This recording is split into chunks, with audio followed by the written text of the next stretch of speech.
BNP জামায়াতের দোষারোপের রাজনীতি এবং সর্বশেষ জানাবো রাজনীতির ভাগ্য নির্ধারণের 2025। এতক্ষণ শুনছিলেন সংবাদ শিরোনাম, এবার বিস্তারিত। বিএনপি জামায়াতের দোষারোপের রাজনীতি। মহসিন কবির শেখ হাসিনার পতনের পর দেশের বিভিন্ন স্থান দখল ও চাঁদাবাজি নিয়ে অভিযোগ করে আসছেন জামায়াত সহ বিভিন্ন রাজনৈতিক দলের নেতারা। কিছু অভিযোগের ভিত্তিতে বিএনপির নেতাকর্মীদের বহিষ্কার করা হয়েছে। এবার জামায়াত নেতাদের দখলের অভিযোগ করছেন বিএনপি নেতা রুহুল কবির রিজভী। বিএনপির সিনিয়র যুগ্ম মহাসচিব অ্যাডভোকেট রুহুল কবির রিজভী বলেছেন, শেখ হাসিনার আমলে যারা ব্যাংক লুট করেছে, ব্যাংক আত্মসাৎ করেছে, এস আলমদের উত্তরসূরি হিসেবে 5 আগস্টের পর আমরা দেখেছি ইসলামী ব্যাংক কিভাবে গ্রাস করে নিল একটি রাজনৈতিক দলের অনুসারীরা। 5 আগস্টের পরের দিনই ইসলামী ব্যাংকগুলো কি করে দখল করে নিল এটি জনগণ দেখেছে। জামায়াতে ইসলামের উদ্দেশ্যে তিনি বলেন, পাড়া মহল্লায়, জেলায় জেলায় অনেক টার্মিনাল দখল, সিএনজি স্ট্যান্ড দখল, টেন্ডার ভাগাভাগির মধ্যে আপনাদের লোকরা কি জড়িত নেই? আমি সেই রাজনৈতিক দলটিকে বলতে চাই, নীরবে নিভৃতে সব অপকর্মের সঙ্গে আপনারা জড়িত। শেখ হাসিনার ব্যাংক আত্মসাতের পর 5 আগস্টের পর আপনাদের আত্মসাতও জনগণ দেখেছে।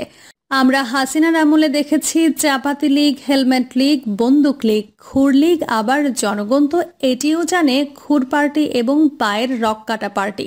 কারা পায়ের রক কাটে তাদের চেনে জনগণ। দলটির উদ্দেশ্যে এই বিএনপি নেতা বলেন, আপনাদের 71-এর অর্জন কি? আপনারা 71-এর বিরোধিতা করেছেন। তিনি বলেন, জিয়াউর রহমান স্বাধীনতার ঘোষণা দিয়েছেন। এই গৌরব 71-এর গৌরব, 90-এর গৌরব বিএনপির। কারণ সেদিনও আপনারা শেখ হাসিনার সঙ্গে আতাত করে এরশাদের নির্বাচনে গিয়েছিলেন। এটিও জনগণ দেখেছে। তবে 86-র নির্বাচনে বিএনপি যায়নি। কারণ আমাদের দেশনেত্রী বেগম খালেদা জিয়া বলেছিলেন, স্বৈরাচারের অধীনে কোনো নির্বাচন করব না। তিনি বলেন, মঈনুদ্দিন ফখরুদ্দিন যারা গণতন্ত্রকে ধ্বংস করতে এবং ভয়ঙ্কর শেখ হাসিনার স্বৈরাচার কায়েমের জন্য এসেছিল, সেদিনও আপনারা নির্বাচনে যেতে বাধ্য করেছিলেন। এটিও জনগণ জানে এবং দেখছে। রুহুল কবির রিজভী বলেন, আপনারা তো ইসলাম নিয়ে রাজনীতি করেন। ইসলাম মানে কি বারবার মুনাফিকি করা? ইসলামের মর্মবাণী হচ্ছে, তুমি যে অঙ্গীকার করো তা রক্ষা করবে। বিএনপি সেই ঐতিহ্যের পতাকা ধারণ করে, যার মধ্যে আছে জনগণের কাছ থেকে বিন্দুমাত্র পশ্চাৎপসরণ না করা। 71 থেকে 5 আগস্ট পর্যন্ত গণতন্ত্রের প্রশ্নে কখনো মাথা নিচু করেনি বিএনপি। নিজ দলের নেতাকর্মীদের সতর্ক করে বাংলাদেশ জামায়াতে ইসলামের আমির ডক্টর শফিকুর রহমান বলেছেন, একদল চাঁদাবাজি করে পালিয়েছে, আরেক দল এসে করুক, তা আমরা চাই না। শুক্রবার সকালে যশোর ঈদগাহে জেলা জামায়াতে ইসলামী আয়োজিত কর্মী সম্মেলনে প্রধান অতিথির বক্তব্যে তিনি এ কথা বলেন। জামায়াত আমির বলেন, দেশে কি চাঁদাবাজি বন্ধ হয়েছে? হাত বদল হয়েছে। এজন্য তো এত মানুষ শহীদ হননি। আমরা যেন শহীদদের রক্তের সঙ্গে বেইমানি না করি। এসব ঘৃণিত কাজ করলে শহীদের সঙ্গে বেইমানি হবে। আপনারা এই ঘৃণিত কাজ করবেন না। ফুটপাত, হাটঘাট, বালুমহাল, জলমহাল দখল, চাঁদাবাজিতে কোনো নেতাকর্মী পা দেবেন না। বিগত আওয়ামী লীগ সরকারের দুর্নীতি অপশাসনের বর্ণনা দিয়ে ডক্টর শফিকুর রহমান বলেন, 5 আগস্টের আগে দেশ সুশাসন ও দুর্নীতিতে নিমজ্জিত ছিল। আওয়ামী লীগের ইতিহাসই হলো দুঃশাসন আর দুর্নীতির। তিনি আরও বলেন, মানুষ কল্পনাও করতে পারেনি 5 আগস্টে ফ্যাসিবাদী রেজিম শেষ হয়ে যাবে। কিন্তু আমাদের সন্তানরা বুকের তাজা রক্ত ঢেলে দিয়ে তা দেখিয়ে দিয়েছে। জামায়াতের আমির বলেছেন, জামায়াতে ইসলামী দেশবাসীর সেবা করার সুযোগ পেলে এদেশে চাঁদাবাজির অস্তিত্ব থাকবে না, দখলদারের অস্তিত্ব থাকবে না, ঘুষ থাকবে না। আমরা ফ্যাসিবাদ সাম্রাজ্যবাদের প্রশ্রয় দেবে না এমন জাতি গড়তে চাই। বিএনপি জামায়াতকে কঠোর হুঁশিয়ারি দিয়েছেন খেলাফত মজলিসের মহাসচিব মাওলানা মামুনুল হক। তিনি বলেন, ভবিষ্যৎ বাংলাদেশ বিনির্মাণে ইসলামিক দলগুলোর মধ্যে ঐক্য থাকবে। এক্ষেত্রে বিএনপি ও জামায়াতের কারণে তা যদি ব্যতয় ঘটে, জাতির কাছে তাদের জবাবদিহি করতে হবে। শনিবার দুপুরে রাজধানীর সোহরাওয়ার্দী উদ্যানে খেলাফত মজলিসের সাধারণ পরিষদের দ্বাদশ অধিবেশনে এসব কথা বলেন মামুনুল হক। মামুনুল হক আরও বলেন, আগামীর বাংলাদেশে আমরা একটি দৃষ্টান্ত স্থাপন করতে চাই। সেটা হলো আল্লাহর দ্বীনকে বিজয় করা। এই সংগ্রামে আমরা ঐক্য গড়ে তুলতে চাই। নৌ পরিবহন এবং শ্রম ও কর্মসংস্থান মন্ত্রণালয়ের উপদেষ্টা ব্রিগেডিয়ার জেনারেল সাখাওয়াত হোসেন বলেন, আগামীতে যারা ক্ষমতায় যাবেন তাদের অনেকেই নির্বাচনের জন্য চাঁদাবাজি করছেন। একটি রাজনৈতিক দলের পক্ষ থেকে সময়ে সময়ে দু একজনকে বহিষ্কার করতে দেখা যাচ্ছে। শনিবার রাজধানীর কৃষিবিদ ইনস্টিটিউটে জাতীয় সংলাপে বক্তব্যে তিনি এই কথা বলেন। গণ অধিকার পরিষদের সভাপতি ও সাবেক ডাকসু ভিপি নুরুল হক নূর বলেছেন, আওয়ামী লীগের পতন হয়েছে, ফ্যাসিবাদের পতন হয়েছে, সন্ত্রাসী চাঁদাবাজরা লেজ গুটিয়ে পালিয়েছে। কিন্তু নারায়ণগঞ্জের ফুটপাত, দোকানপাট ও মার্কেটে চাঁদাবাজি এখনও বন্ধ হয়নি, শুধুমাত্র হাত বদল হয়েছে। চাঁদাবাজি ও দখলদারিত্ব বন্ধ হয়নি। শুক্রবার সদর থানার ডিআইটি রোডে এই গণসমাবেশে কথা বলেন তিনি। রাজনীতির ভাগ্য নির্ধারণের 2025। প্রাচীনকালে রাজা বাদশাহ জমিদাররা দৈনন্দিন কর্মকাণ্ডে জ্যোতিষীর পরামর্শ গ্রহণ করতেন। গ্রহ নক্ষত্রের অবস্থান জেনে তারা গুরুত্বপূর্ণ সিদ্ধান্ত গ্রহণ করতেন। কালের পরিক্রমায় রাষ্ট্র কাঠামোতে পরিবর্তন এসেছে, রাষ্ট্রপ্রধানদের সিদ্ধান্ত গ্রহণের প্রক্রিয়াতেও পরিবর্তন এসেছে। গণতান্ত্রিক শাসন ব্যবস্থায় রাষ্ট্রীয় সিদ্ধান্ত গ্রহণের দায়িত্বটা ভোটের মাধ্যমে রাজনীতিবিদদের কাঁধেই বর্তায়, কিন্তু সেই দায়িত্ব কখনো ক্ষমতার মোড়কে ঢাকা পড়ে স্বৈরতন্ত্রের রূপ নেয়। কথিত রয়েছে, বাংলাদেশে যারা স্বৈরতন্ত্র কায়েম করেছেন তারা ব্যক্তিগতভাবে জ্যোতিষীদের পরামর্শ নিয়ে চলতেন। হাল আমলে জ্যোতিষী বিজ্ঞান চর্চার ক্ষেত্র সংকুচিত হলেও রাজনীতিতে প্রকাশ্যে কিংবা গোপনে তা বিদ্যমান। রাজনৈতিক পট পরিবর্তনের প্রেক্ষাপটে জনতার চোখ এর পক্ষ থেকে যোগাযোগ করা হয়েছিল দুজন জ্যোতিষের সঙ্গে। তাদের সঙ্গে আলাপকালে প্রাপ্ত ধারণা মতে 2025 সাল হবে রাজনৈতিক সহিংসতার বছর। এ বছরে রাজনৈতিক দলগুলোর মধ্যে সংঘাত বাড়বে। বিশেষ করে বছরের শুরুতে 3 মাস পর থেকে রাজনৈতিক উত্তেজনা অনেকাংশে বৃদ্ধি পাবে। বিএনপির অভ্যন্তরীণ কোন্দল বৃদ্ধি পাবে।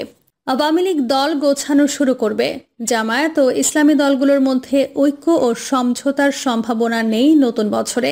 রক্তপাত সারা বছর। জাতীয় পার্টির ভূমিকা চোখে পড়ার মতো থাকবে না। রাষ্ট্রীয় শোক ঘোষণা হতে পারে বিশেষ মৃত্যুর কারণে, আকস্মিক মৃত্যুতে। তবে যত বাধা বিঘ্নই আসুক, অন্তর্বর্তীকালীন সরকারের মোটা দাগে কোনো ঝুঁকি নেই। উপদেষ্টাদের মধ্যে নতুন মুখ দেখা যেতে পারে তথা উপদেষ্টা পরিষদের রদবদল ঘটবে।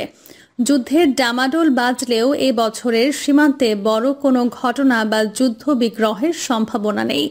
পাকিস্তান তাদের সহযোগিতার হাত যতই বাড়াক, অবশেষে তা গুটিয়ে নেবে। সংখ্যালঘুদের কোনো রকম আন্দোলন চোখে পড়বে না। তাদের ওপর নিপীড়ন বাড়লেও তারা সহিষ্ণুতার পরিচয় দেবে। জাল নোট ও মাদক প্রচুরভাবে ছড়াবে। খাদ্যদ্রব্য আমদানি নির্ভর সকল দ্রব্যের দাম বৃদ্ধি পাবে। বিদ্যুতের উৎপাদন ব্যবস্থার উন্নয়ন ভালো হবে না। তবে জ্বালানি তেলের বাজারে সুখবর থাকবে। সুখবর রয়েছে দেশের চিকিৎসা খাতের জন্য। চিকিৎসা ক্ষেত্রে শৃঙ্খলা ও সুস্থিরতা ফিরতে পারে নতুন বছরে। সেবার মানও বাড়বে। বিশ্বের বিভিন্ন দেশে ওষুধপত্র রপ্তানি বাড়তে পারে, যা বিদেশিদের আকৃষ্ট করবে। জ্যোতিষবিদ কে.সি. পাল পুরো বছরকে 3টি ভাগে ভাগ করে পর্যবেক্ষণ দিয়েছেন। তার পর্যবেক্ষণ অনুসারে 1 জানুয়ারি থেকে 14 মে রাজনৈতিক অস্থিরতা বৃদ্ধি পাবে। স্বজনদের মধ্যে তথা রাষ্ট্রের শাসকদের মধ্যে হানাহানি হতে পারে। শাসকদের মধ্যে অভ্যন্তরীণ কোন্দল বাড়তে পারে। উপদেষ্টা পরিষদের রদবদল হতে পারে। এর মধ্যে রাজনৈতিক পট পরিবর্তন আকস্মিকভাবে ঘটার সম্ভাবনা নেই। দেশের সামাজিক অস্থিরতা বৃদ্ধি পাবে। ব্যবসা বাণিজ্যেও আশানুরূপ উন্নতি হচ্ছে না বছরের এই সময়ে। এছাড়া রোহিঙ্গা সমস্যা মাথা চাড়া দিয়ে উঠতে পারে। বছরের শুরুতে বৈদেশিক সহায়তা খুব বেশি পাওয়া যাবে না। দেশের রিজার্ভও প্রথম দিকে বাড়ার সম্ভাবনা নেই। শেয়ার বাজার নিম্নগামী থাকবে এই সময়টাতে। ধর্ম, অধর্ম কিংবা জাতিগত দাঙ্গা, যুদ্ধ বৃদ্ধি পাবে বছরের এই সময়ে। 29 মার্চ থেকে 17 মে সাবেক প্রধানমন্ত্রী বেগম খালেদা জিয়ার স্বাস্থ্য ঝুঁকি তৈরি হতে পারে।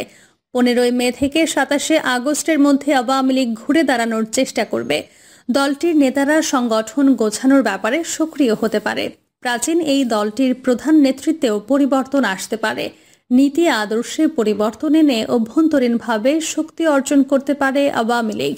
বক্তৃতা বিবৃতি নানা কথা বললেও ভারত ও আমেরিকা প্রকাশ্যে কোনো রকম সহযোগিতার হাত বাড়াবে না। তবে এ সময়ে ব্যবসা বাণিজ্য, অর্থনীতি ও বৈদেশিক লেনদেনে উন্নতি ঘটবে। বৈদেশিক মুদ্রার রিজার্ভ ঘুরে দাঁড়ানোর সম্ভাবনা রয়েছে। শেয়ার বাজারও ইতিবাচক ধারায় ফিরবে।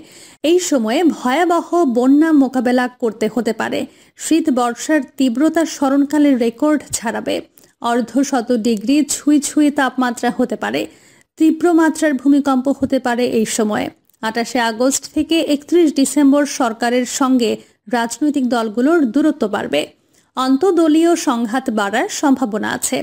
তবে ডক্টর ইউনূসের নেতৃত্বাধীন অন্তর্বর্তী সরকার দৃঢ়ভাবে সবকিছুর মোকাবেলা করবে। বহির্বিশ্বের চাপে মাথা নত বা কোনো হুমকিতে কর্ণপাত করবে না। একক সিদ্ধান্তে দেশ চালাবে তারা।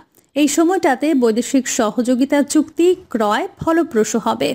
রপ্তানি বাণিজ্যও বাড়বে। বৈদেশিক রিজার্ভের পরিমাণ আরও বাড়বে। খাদ্যশস্য উৎপাদন ভালো হবে।